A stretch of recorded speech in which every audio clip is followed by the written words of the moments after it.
تخيل طفل دماغه بتكبر، لكن مش بالمعنى الحلو، مش ان هو بيبقى ذكي، لا، حرفيا دماغه بتكبر.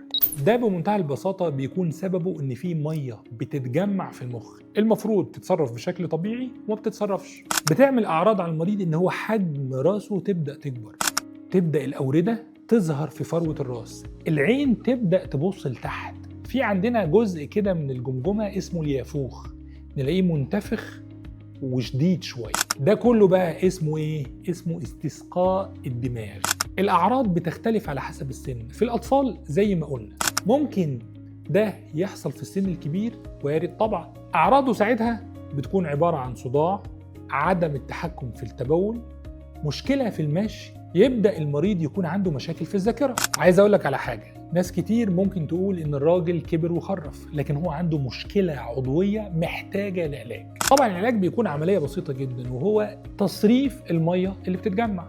بنركب صمام من المخ للبطن، بياخد المية المتجمعة ويوديها في مسار مختلف عن المسار المسدود. وكل ما كان التشخيص بدري كل ما كانت النتائج ممتازة. فلو لقيتي أي علامات من دي على طفلك لازم تنورينا فورا، ولو لقيت أي أعراض من دي على حد كبير عندك في العيلة برضو لازم تنور، لأن الوقت مش هيبقى منقذ للحياة بس، ده هو بيحدد شكل الحياة بعدين.